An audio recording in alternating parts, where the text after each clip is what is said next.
Alright, y'all. Today I am teaching. Did you get my number? Number 19. Okay. Today we are going over Alexander the Great. I know that y'all have already done the background information, so we're just doing another story to kind of build on what we've already learned.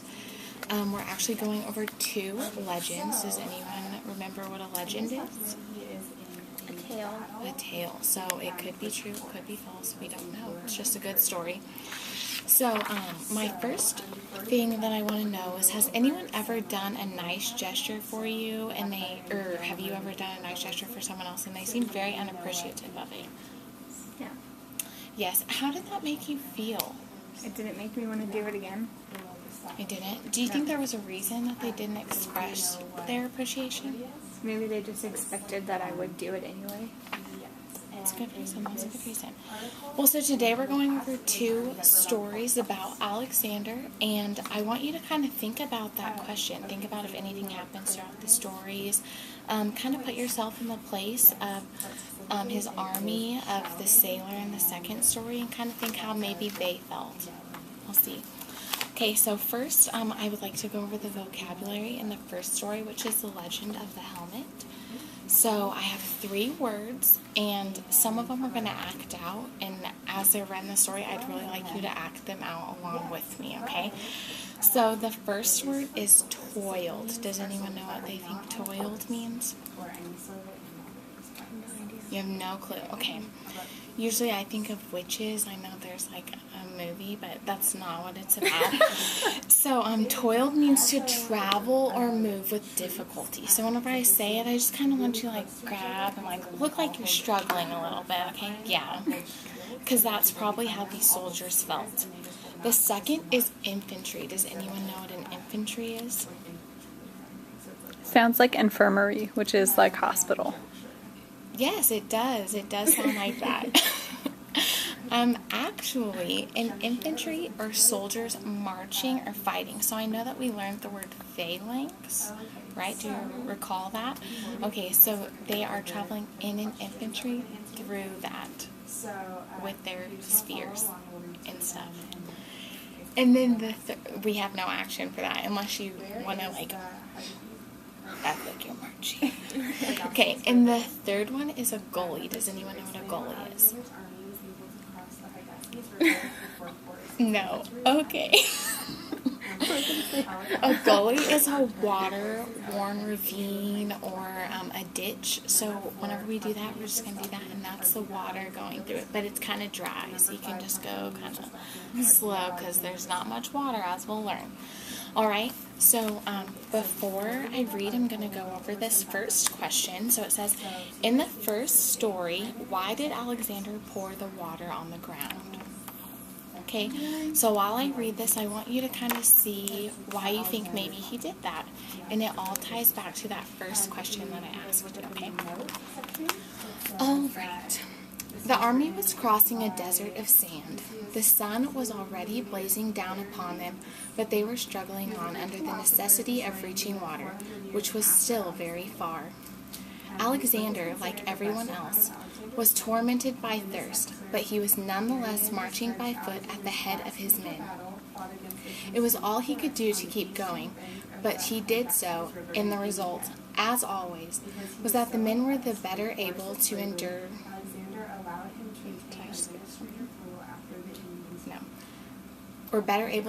their misery when they saw that it was equally shared. As they toiled on, a party of light infantry, which had gone off looking for water, found some. Just a wretched little trickle collected in a shallow gully.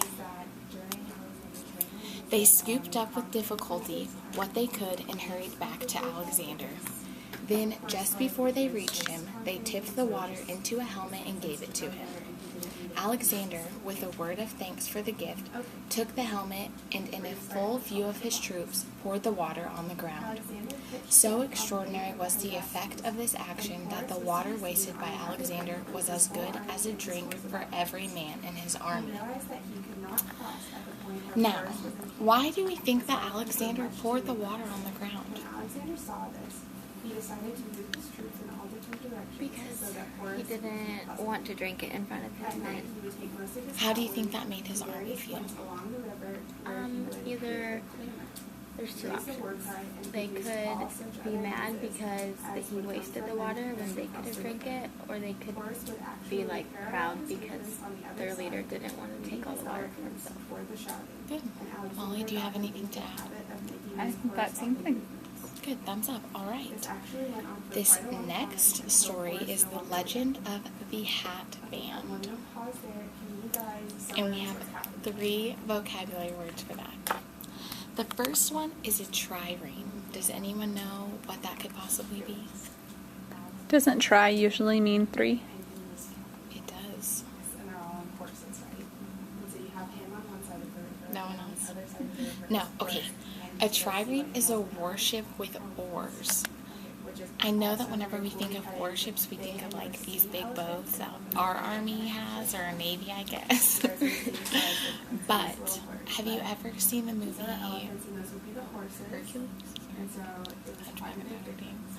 There's a Disney movie that I'll find out.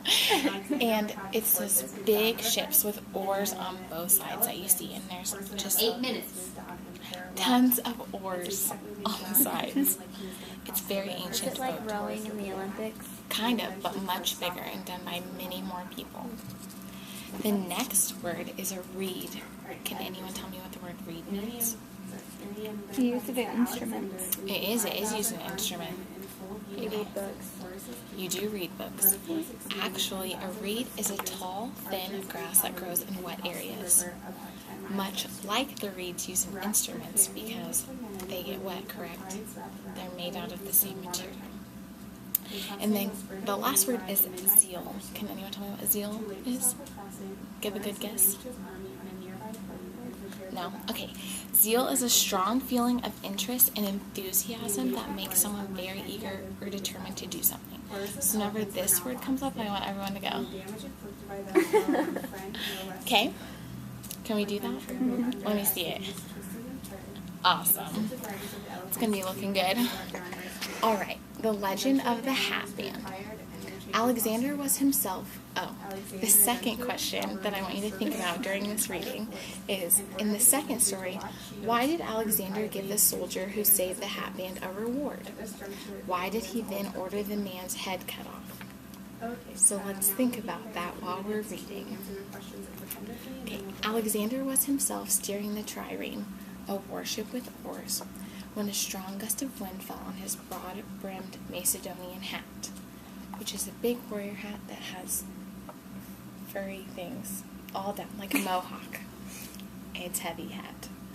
And the band that encircled it. The hat, being rather heavy, fell into the water. However, the band was carried along by the wind, and was caught by one of the reeds growing near the tomb and one of the ancient kings. One of the sailors swam off towards the band and snatched it from the reed, but he did not carry it in his hands because it would get wet while he was swimming. He therefore put it around his own head and brought it to the king. Most of the biographers of Alexander say that the king gave him a talent, more than $10,000, as a reward for his zeal. Then he ordered his head to be cut off because the prophets had explained that he should not allow the head that had worn the royal head band to be safe. So, why did Alexander give the soldier who saved the hat band a reward? Because he was grateful that he had it back. Mm-hmm. However, why do you think he cut off the man's head? Because he's not a good guy. Ungrateful. Who is not a good guy? Alexander. Alexander. Yeah. It's not a nice thing to do. Okay. Now, based on these 2 stories, if you could write down your answers and then tell whether you think Alexander was great or not great based on the things that we talked about in our group.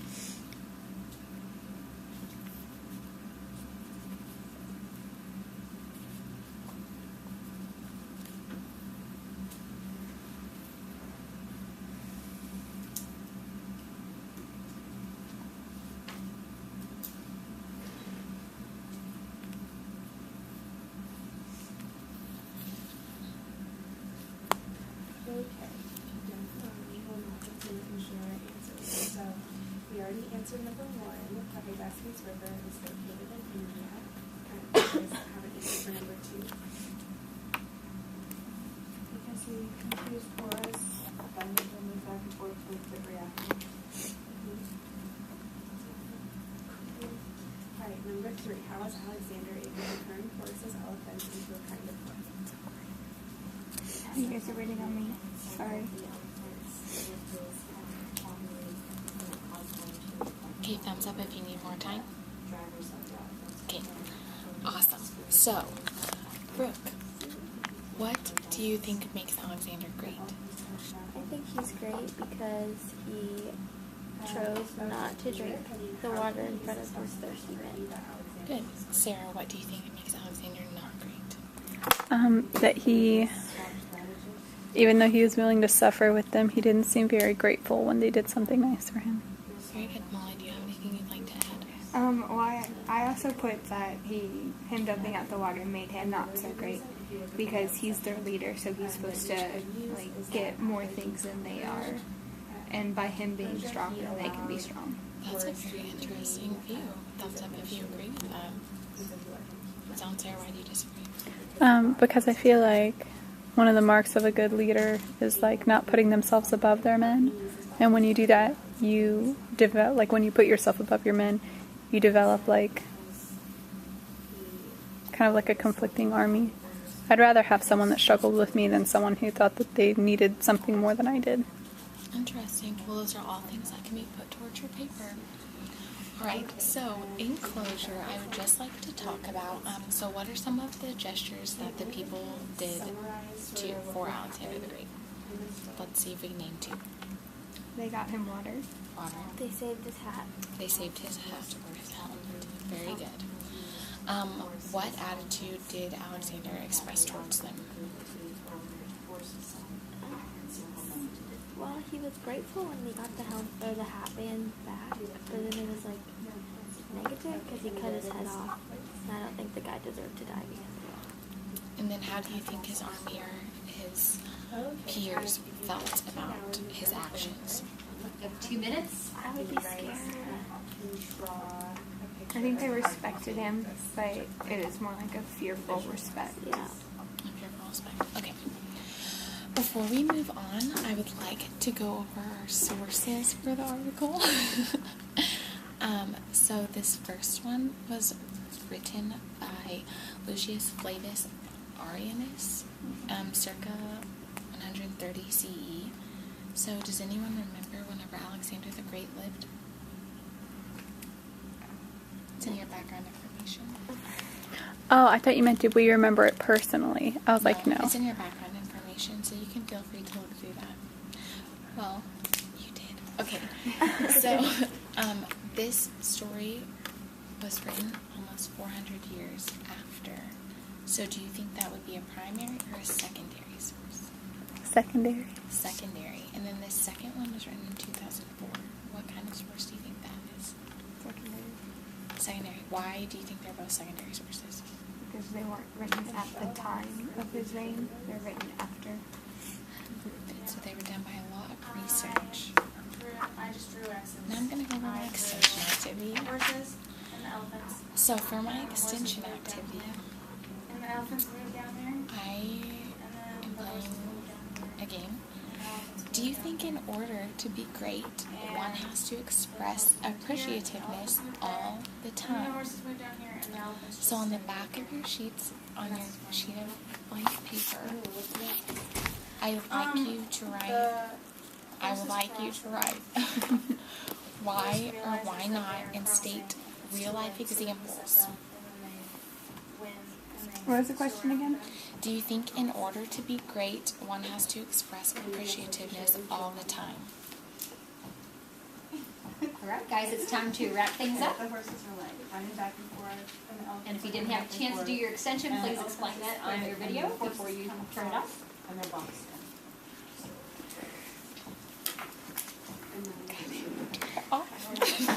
Oh, okay. Sorry.